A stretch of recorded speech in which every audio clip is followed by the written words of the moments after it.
بسم الله الرحمن الرحيم وصلى الله وسلم وبارك على سيدنا محمد وعلى آله وأصحابه وإخوانه وحزبه ومن سار على سيره إلى يوم الدين. اللهم اجعل جمعنا هذا جمعا مباركا مرحوما واجعل تفرقنا من بعده سالما معصوما ولا تجعل فينا ولا منا ولا معنا شقيا ولا محروما. اللهم أخرجنا من ظلمات الوهم وأكرمنا بنور الفهم وحسن أخلاقنا بالحلم واجعلنا هداة مهديين غير ضالين ولا مضلين. Nous avons vu la semaine dernière le deuxième chantier que le Nabi sallallahu alayhi wa sallam a initié dès son arrivée à Al-Madina.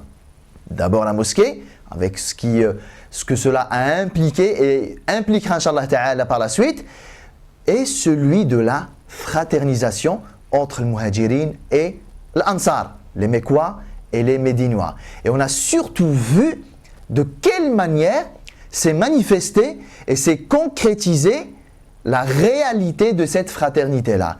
Ça n'a pas été juste, bon écoutez, un tel c'est le frère d'un tel c'est le frère d'un tel, aimez-vous, soyez des frères entre vous, que les uns aiment les autres et que les uns respectent les autres et que les uns accueillent super bien les autres et voilà, c'est l'amour fou entre vous.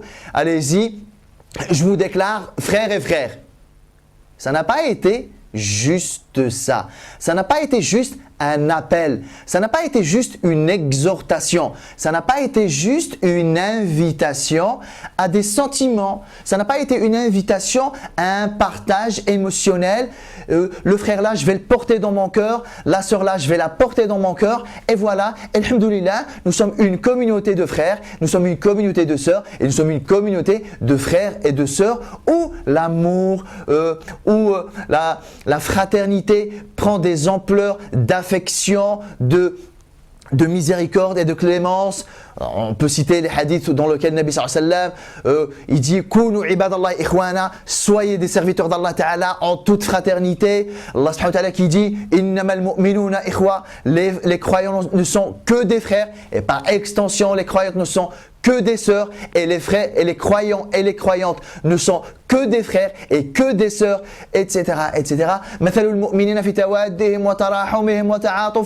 L'exemple des croyants dans les liens de fraternité, de clémence qui les unissent, etc. Ça n'a pas été que ça. Ça n'a pas été juste un appel et une exhortation à des notions et à des principes comme ça, platoniques, super théoriques. Pas du tout. Il y a cette dimension-là, bien entendu. Il y a cette dimension d'exhortation. Il y a cette dimension de rappel. Mais l'être humain, vous et moi, on est des humains et on sait comment que ça se passe. Dès lors que quelque chose reste de l'ordre du théorique, de l'ordre du mental, de l'ordre de l'interne, ben on ne peut pas trop en mesurer la pertinence et la réalité. Alors si je vous dis clairement, par exemple vous qui me regardez, si je vous dis très chers frères et sœurs, écoutez, je vous aime énormément en Allah subhanahu wa ta'ala, franchement, pour moi, le lien qui me lie à vous frères et sœurs, ils sont beaucoup plus forts que les liens qui me lient et qui me munissent avec mes frères et mes sœurs de sang. Alors si je vous fais cette belle déclaration là, vous allez en déduire quoi? Voilà, il nous l'a dit, et alors là? Nous on a besoin de voir du concret. Il peut le dire. Mais comment vous allez pouvoir mesurer la sincérité, la pertinence, l'intensité de cette déclaration-là? Vous êtes d'accord avec moi? Vous ne pouvez pas vous contenter juste de cette déclaration verbale. Mon frère, ma soeur, franchement, je peux tout faire pour vous, je peux tout donner pour vous, vous avez même la priorité sur moi. Tout ça, ça peut être vrai, ça peut être faux, ça peut être quelque chose de concret et que si la situation l'exige, ça va se manifester, tout comme ça peut être juste une utopie et juste un fantasme même. Le Nabi sallallahu alayhi wa sallam, quand il est arrivé à Al-Madina, il n'a pas appelé un concept, il a appelé un concept en lui donnant une réalité. Et c'est ce qu'on a vu la semaine dernière, la réalité concrète. Mais écoutez, vous le Muhajirin et vous l'Ansar, je vous déclare frères entre vous. Mais ça ne s'arrête pas là. Et quand je vous dis que vous êtes vraiment des frères, je suis en train de vous dire que cette fraternité-là, elle est au-dessus de la fraternité sanguine, familiale, réelle, de sang. Et pour vous donner une idée concrète de ce que je veux dire, sachez que à partir de maintenant, lorsqu'un Ansari décédera, héritera de lui uniquement son frère de foi, son frère mécois. Les parents, les épouses, les enfants, ils n'hériteront de rien du tout. Donc là, le Nabi sallallahu alayhi wa sallam, il a rendu un concept théorique, noble, mais il l'a rendu proche de la perception des gens. Si je comprends bien, lorsque le Nabi sallallahu alayhi wa sallam nous dit que la fraternité de la foi, elle est bien meilleure, elle est au-dessus de la fraternité sanguine, ce n'était pas juste une façon de parler, ce n'était pas juste une image, ce n'était pas une parabole, ce n'était pas une rhétorique, ce n'était pas juste une expression pour montrer un petit peu la noblesse. Ah non, non, non, non, non.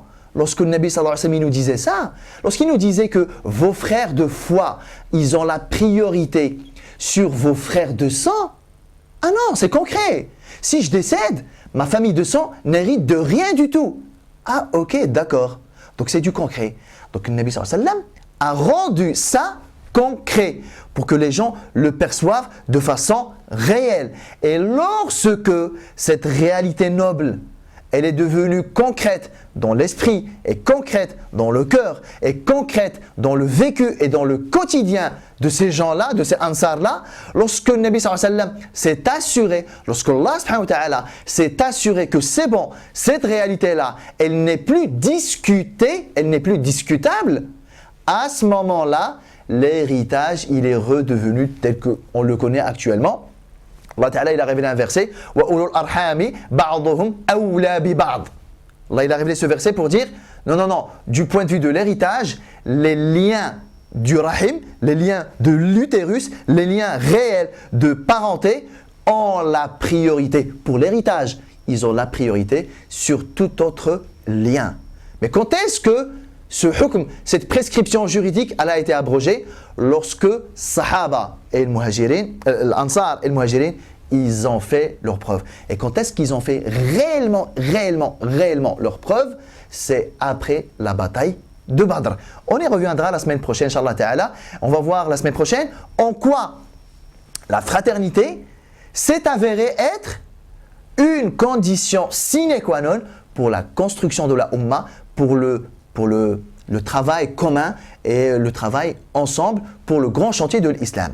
Donc la fraternité, ça n'a pas été juste pour la bonne ambiance. La bonne ambiance, c'est vrai que c'est un objectif, mais c'est un objectif intermédiaire.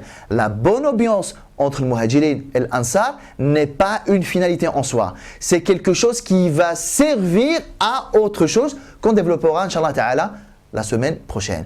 Aujourd'hui, j'aimerais qu'on revienne, vous et moi, sur cette fraternité qui me lie à vous, qui vous lie à moi, qui me lie à tous les musulmans et qui vous lie, vous, entre vous et à tous les musulmans.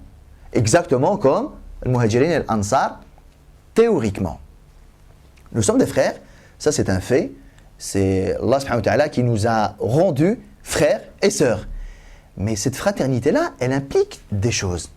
Et si vous voulez, voilà, c'est malheureux, mais je vais partager avec vous un double constat malheureux.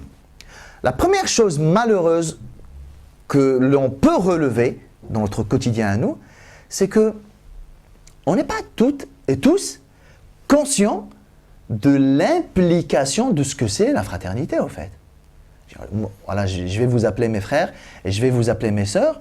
Cette appellation-là, ce titre-là, cette étiquette-là, est-ce que c'est juste une étiquette ou alors elle implique des choses de ma part, elle implique des choses de votre part. Le premier constat malheureux, c'est que tous les musulmans ne sont pas conscients des implications. Alors peut-être qu'on comprend que l'implication c'est juste voilà, dire salam alaikum, wa alaikum salam, ça va mon frère, ça va ma sœur. On cite par exemple le hadith que nous entendons, les droits et les devoirs des musulmans. Le devoir du musulman envers le musulman, voilà, le hadith il est connu, s'il vous invite, vous répondez à son invitation, s'il éternue et qu'il dit Alhamdulillah, ben vous lui dites Yarhamukallah, s'il est malade, vous le visitez, si il décède, ben vous assistez à sa janaza et vous marchez dans son cortège funéraire, vous assistez à son enterrement, voilà. Est-ce que nous avons compris la fraternité? Est-ce que nous avons compris les implications de la fraternité comme étant ces choses-là? Ou alors nous avons compris que les implications, toutes les implications qu'il puisse y avoir de la fraternité, on peut les résumer en une seule.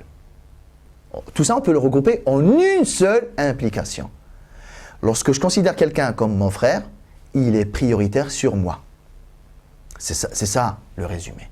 Il est prioritaire sur moi lorsqu'il en a besoin.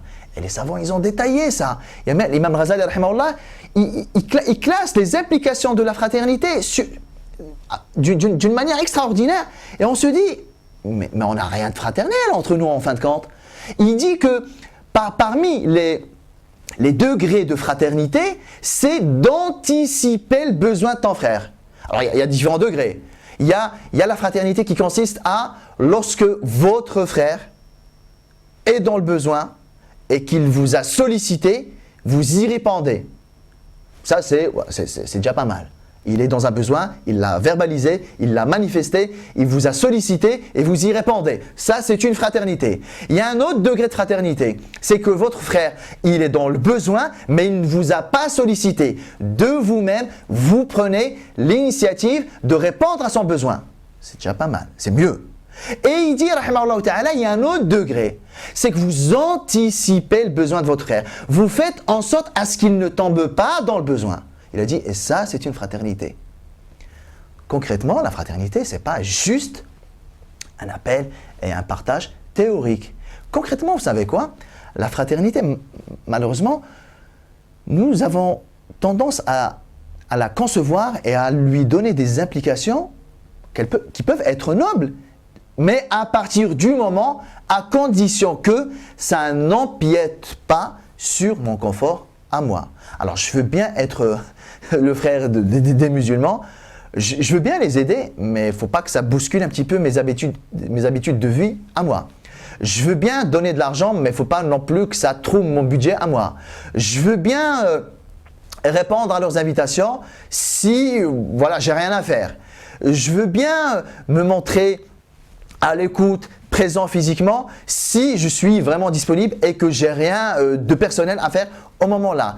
Je veux bien si, je veux bien cela, à condition que ça n'empiète pas sur mon confort personnel et sur ma vie personnelle. De vous à moi, vous pouvez appeler ça fraternité. C'est une fraternité en fait sous condition. Tu es mon frère, je suis prêt à faire n'importe quoi pour toi, à condition que ce n'importe quoi là n'ait pas des conséquences sur ma vie à moi. Ben ça s'appelle pas de la fraternité. Ça s'appelle du business. Ça s'appelle du calcul. Et le Nabi sallallahu alayhi wa sallam, pour nous donner un peu un ordre d'idée, il dit « Laysa al-wasilu bil-mukafi ». Vous savez, il y a des gens, ils visitent des gens parce que ces gens-là les ont visités en amont. Donc le Nabi sallallahu alayhi wa sallam, qu'est-ce qu'il dit? Il dit « Laysa al-wasil », vous savez, salat al-rahim, quelqu'un qui visite sa famille parce qu'ils l'ont visité, le Nabi sallallahu alayhi wa sallam, il dit, cette personne-là, on ne peut pas la qualifier de wasil. On ne peut pas qualifier cette personne comme étant quelqu'un qui honore les liens de parenté. C'est comme si le Nabi sallallahu alayhi wa sallam, il avait dit, celui qui ne fait que récompenser ceux qui le visitent ne peut être considéré comme quelqu'un qui honore les liens de parenté.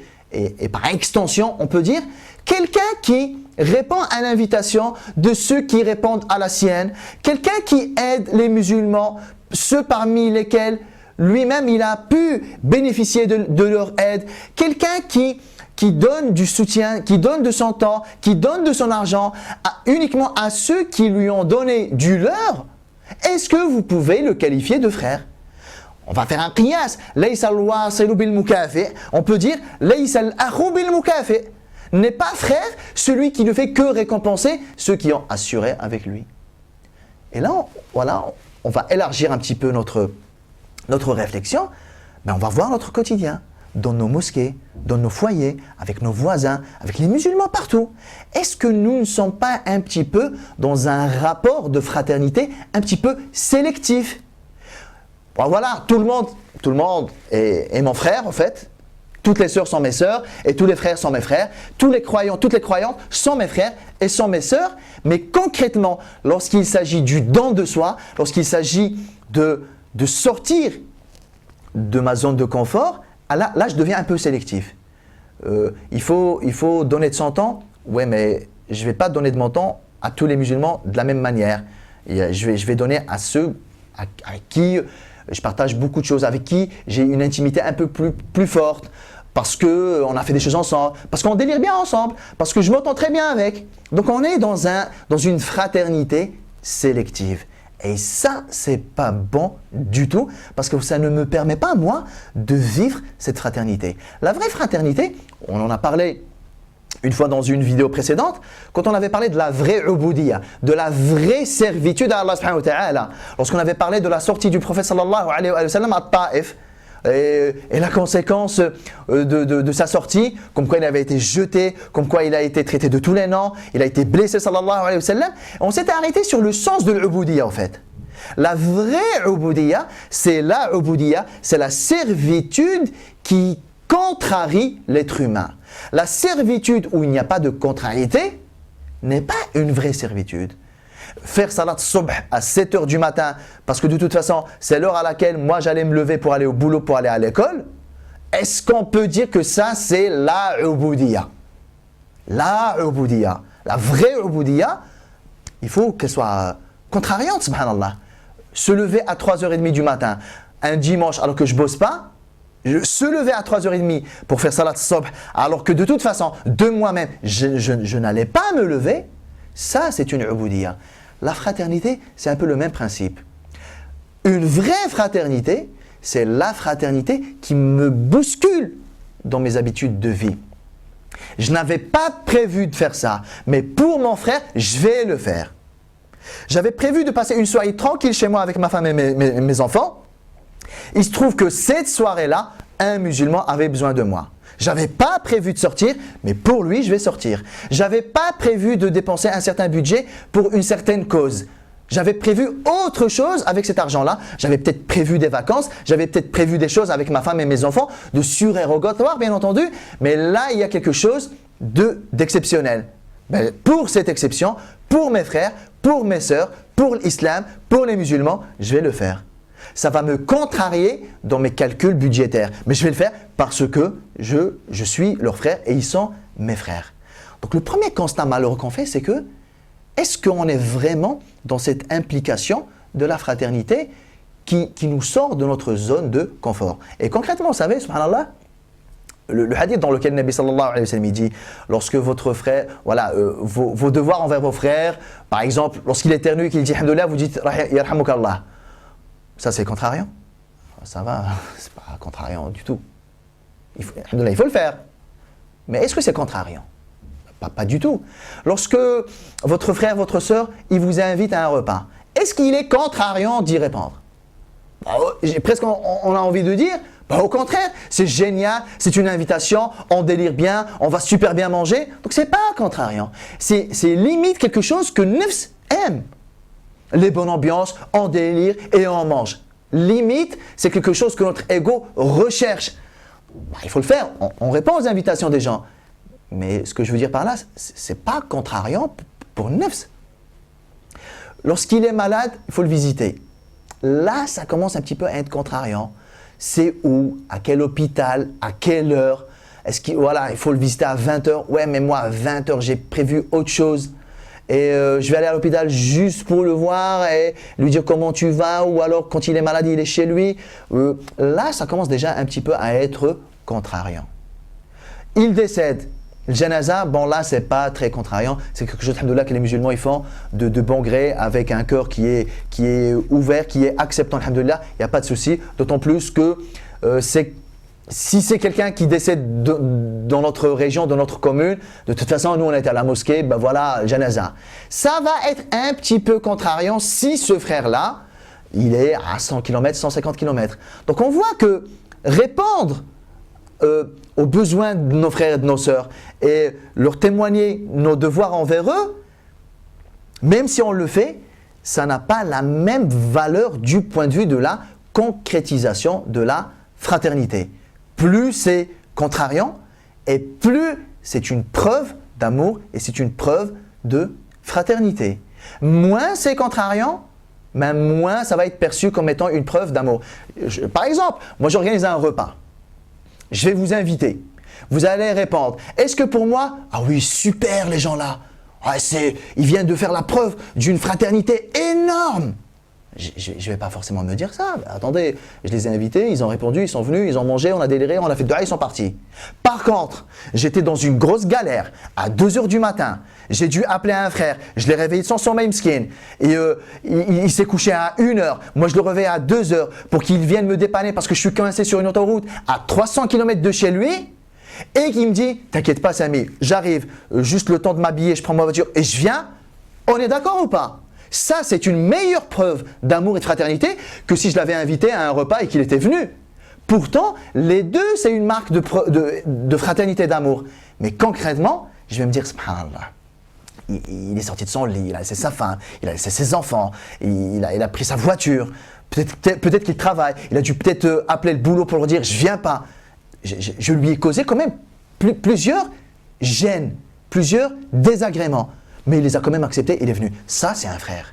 Donc, vous comprenez que la fraternité, quand est-ce qu'on va pouvoir la percevoir réellement? Lorsqu'il y a une gêne, lorsque ça provoque lorsque ça contrarie l'ego et notre nefs. Je nous renvoie à notre quotidien. Il y a des gens, ça fait 10 ans, 15 ans, 20 ans que nous les fréquentons à la mosquée. Est-ce qu'on peut dire que ce sont nos frères? Est-ce qu'on peut dire que nous, on est leurs frères? Alors si c'est la fraternité juste, ça va comme, oui, ça va, on se fait la bise, ça va, oui, bah passe à l'occasion, tiens, t'as soif, je te sers un verre, etc. Ok, super, génial, je monte à la mosquée en voiture, il y a un frère qui marche, je le prends avec moi en voiture pour lui éviter de marcher. Est-ce que c'est ça la fraternité au final? Ça fait partie de la fraternité. Mais est-ce qu'on peut dire que la fraternité, elle a fait ses preuves? C'est quand ça va m'obliger, moi, à quand même prendre sur moi-même, prendre sur mon nefs, prendre sur mes biens matériels, prendre sur mon temps, prendre sur mon argent, prendre sur tout ça, là, ça va me faire mal, hein. Ça va me faire mal, mais je vais quand même le faire.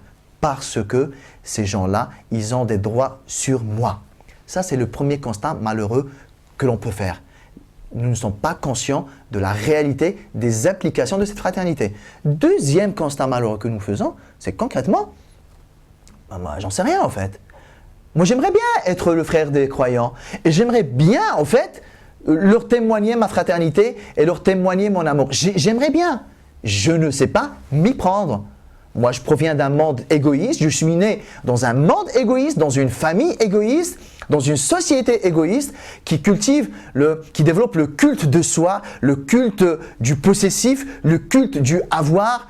Mon stylo, ma voiture, ma chambre, mon argent, ma voiture. Donc moi, je suis né dans cette société, j'ai grandi dans cette société, j'ai compris qu'en tant que frère, qu'en tant que musulman, j'avais des devoirs envers tous ceux qui partagent la même foi que moi. Et vous savez quoi? J'ai même des devoirs envers tous les humains sur terre. Tout ça, je l'ai compris et tout ça, j'ai envie en fait de le vivre et j'ai envie de témoigner à ces gens-là mon sens de la fraternité. Sauf que, excusez-moi de ne pas être bien élevé, excusez-moi de manquer d'éducation, excusez-moi d'être un égoïste.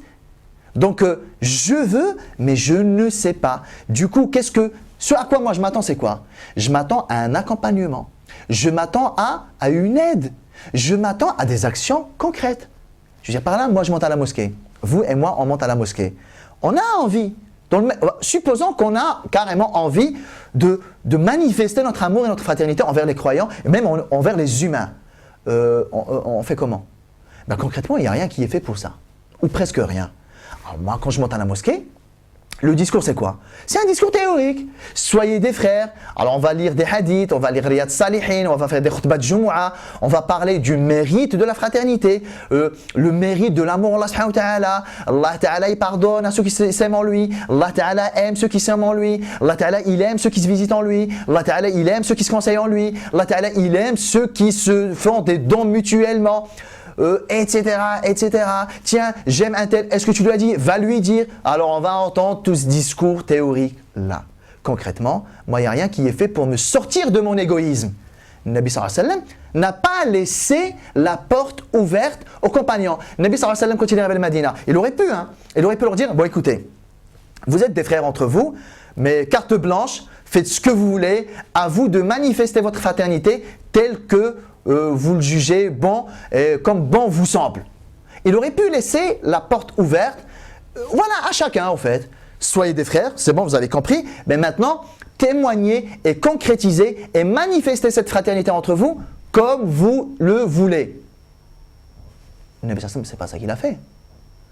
Alors je vous déclare, frères, entre vous, et sachez que dorénavant, alors toi l'Ansari, tu vas bosser toute l'année, tu vas prendre en charge financièrement ton frère, mais quoi? Et à la fin de l'année, tu coupes en deux le fruit de ta récolte de palmiers, de dattiers.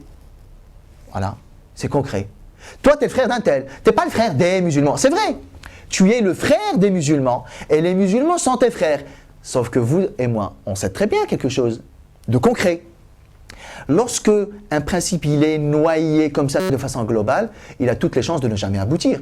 Alors si je vous dis, écoutez, tous les musulmans sont vos frères et il faut que vous assuriez avec eux. Et moi je vais assurer quoi avec qui en fait? Moi j'ai des frères qui sont en Indonésie, on est d'accord. J'ai des frères qui sont au Brésil, j'ai des frères qui sont en Australie. Le fait que les musulmans sont mes frères et que je dois leur montrer ma fraternité, mais attendez, concrètement je vais faire quoi moi? Je ne vais pas envoyer de l'argent en Indonésie, au Brésil, en Australie, en France, au Maroc, en Algérie. Je ne peux pas. Et même, tellement ça va être vague, tellement ça va être flou, ça a toutes les chances de ne jamais aboutir. Par contre, si on me dit, écoute Samy, toi, ta seule mission, toi, ton engagement, toi, la manière avec laquelle tu vas montrer et témoigner ta fraternité, elle va se manifester avec un tel. C'est concret. Tu vas donner à manger à un tel. Tu vas assurer un toit à un tel. Tu vas partager le fruit de ton travail avec un tel. Là, c'est un peu engageant et voilà. Je ne peux pas trop dire oui, je ne sais pas à qui donner. Non, non, on te l'a carrément nominé. On l'a désigné. Donc, c'est quelque chose de très engageant. Nous, notre souci actuellement, c'est que quand bien même on voudrait témoigner notre fraternité, concrètement, je fais quoi? Alors, je vais monter à la mosquée. Écoutez, salam alaikum, voilà, vous êtes mes frères, je veux vous témoigner ma fraternité. Qu'est-ce que je peux faire? Je sais pas. Ben, je sais pas, passe l'aspirateur à la mosquée. Ça, c'est pas mon témoignage de fraternité envers vous. Ça, c'est le témoignage de mon engagement envers la mosquée. Non, non, vous. Vous, un tel, un tel, un tel. J'ai envie de vous montrer que vous êtes mes frères et j'ai envie de vous montrer à quel point vous êtes mes frères. Ah, je vais organiser un repas, ok. Et après? Voilà, il n'y a rien qui est fait. Donc dans les mosquées, dans les associations, il n'y a pas d'action concrète du genre, ben voilà, vous voulez montrer votre fraternité, voilà ce que tu dois faire, voilà ce que vous devez faire, voilà ce que vous deux vous devez faire, voilà ce que vous ensemble vous devez faire, voilà ce que toi à titre individuel tu devras faire et envers qui? Et subhanallah, là ça donnera une dimension concrète. Alors, on souffre de quoi de nos jours? On souffre de la non-implication, de la non-conscience de ce que ce principe de la fraternité implique. Et lorsque nous en sommes conscients, on ne sait pas quoi faire parce qu'il n'y a rien d'organisé. Chaque musulman, il est abandonné à lui-même et on le laisse lui-même gérer sa fraternité avec la planète tout entière pratiquement. Et malheureusement, avec le constat que nous faisons au final, la conséquence de tout ça, c'est quoi? C'est qu'il n'y a pas de résultat. Et quand est-ce qu'on se rend compte qu'il n'y a pas de résultat? C'est lorsque nous nous retrouvons dans une situation de détresse, dans une situation où la fraternité est mise à rude épreuve. Il y a des gens que vous connaissez, que vous fréquentez depuis des années et des années et des années, et vous appelez entre vous frères, sœurs et sœurs, sans savoir réellement est-ce que c'est une réelle fraternité, une vraie fraternité ou juste une appellation. Quand est-ce qu'on le saura? Lorsque nous allons devoir bosser ensemble pour quelque chose de commun, lorsque nous allons, vous et moi, lorsque nous allons ensemble vivre une situation conflictuelle, là on va voir qui est réellement le frère de qui. Et c'est ce qu'on va voir la semaine prochaine pour dire qu'au final, cette fraternité, c'est pour une bonne ambiance, c'est pour une cohabitation, mais qu'il y a une implication directe pour l'intérêt de la Ummah et pour l'intérêt de l'action concrète en faveur de l'islam. Allah subhanahu wa ta'ala, il dit clairement dans un verset, lorsqu'il a parlé de la fraternité entre l'Ansar, entre l'Aws et le Khazraj, il dit subhanahu wa ta'ala, فَأَصْبَحْتُمْ بِنِعْمَتِهِ إِخْوَانًا. Vous êtes devenus, alors que auparavant vous étiez des ennemis jurés, mais par la grâce d'Allah subhanahu wa ta'ala, vous êtes devenus des vrais frères. Tout de suite après, Allah ta'ala, il connecte cette fraternité avec l'objectif final. وَلْتَكُمْ مِنْكُمْ أُمَّةٌ يَدْعُونَ إِلَى الْخَيْرِ. Ça veut dire cette fraternité, c'est juste une condition sine qua non nécessaire pour qu'on puisse appeler au bien et pour qu'on puisse condamner le blâmable. Parce que appeler au bien et condamner le blâmable, c'est source d'une infinité de problèmes qui ne peuvent être surmontés et gérés que si nous sommes préalablement de vrais frères. Wallahu ta'ala a'lam. Wa sallallahu wa sallam wa barak ala sayyidina Muhammad wa ala alihi wa ashabihi ajma'in. Je vous retrouve la semaine prochaine. Wassalamu alaikum wa rahmatullahi ta'ala wa barakatuh.